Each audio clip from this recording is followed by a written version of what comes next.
Gusto ko lang klaruhin to kasi nga kami ho mismo naguguluhan. Nagkaroon kami ng panayam noong Friday at kayo po yung nagbigay ng reaksyon and then nag-develop na kayong issue sa resignation po ni Yusek Aray Perez.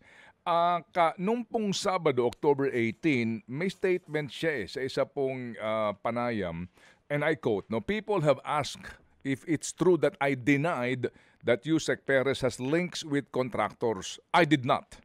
What I said was, there are more members of Secretary Dizon's team linked to contractors. And one in particular was photographed with contractors in a recent meeting in a restaurant. This one photographed was another member of Secretary Dizon's team."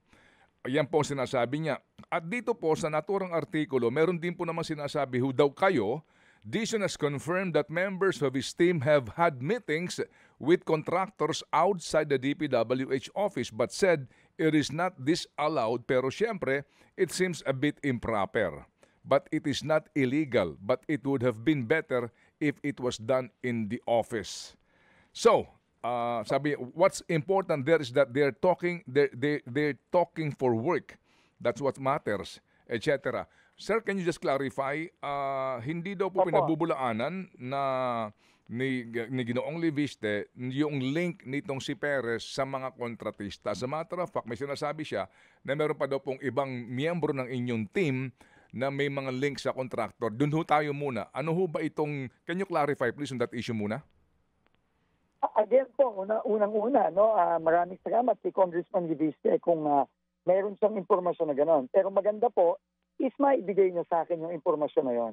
Dahil po tuloy-tuloy ang investigasyon natin dito, sinabi ko nga, yung mga taong sarili kong dinala at yung mga tao na nandyan na sa DPWH, wala po tayong sisinuhin dyan. Kung mayroon pong litrato, maganda, maipadala po niya sa akin yan. Para malaman po natin kung sino yung sinasabi niya. As for yung nakikipag-meeting sa kontratista, sa ibang lugar, sa labas ng opisina, yan po ay sinagot ko yung katanungan ng media. Ang tanong po sa akin ng media nung Sabado, nung Biyernes, ano ba ang tingin ko doon? Unang-una ang sabi ko, ang mga taga-DPWH, whether yan dinala ko o dati nang nandyan, kasama po sa trabaho niya ang pakikipag-ugnayan sa kontratista.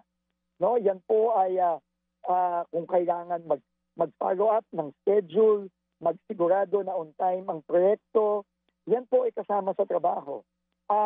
Kung nakikipag-meeting po sila sa labas ng opisina, sabi ko, hindi po illegal yan, pero para sa akin, improper yan. Mas maganda sa opisina. Pero halimbawa, sinabi ko nga, kung ako may gustong makipag-meeting sa akin, at ang meeting ko, ang schedule ko, ang pwede lang makipag-meeting sa akin, nasa labas, tatanggapin ko po yun. Pero ito, ang pinaka-importante, Kuya Ted, wala akong nakikitang mali sa meeting.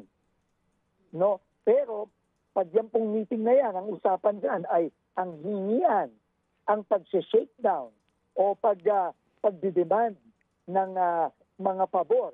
Yan po ang ibang usapan dyan.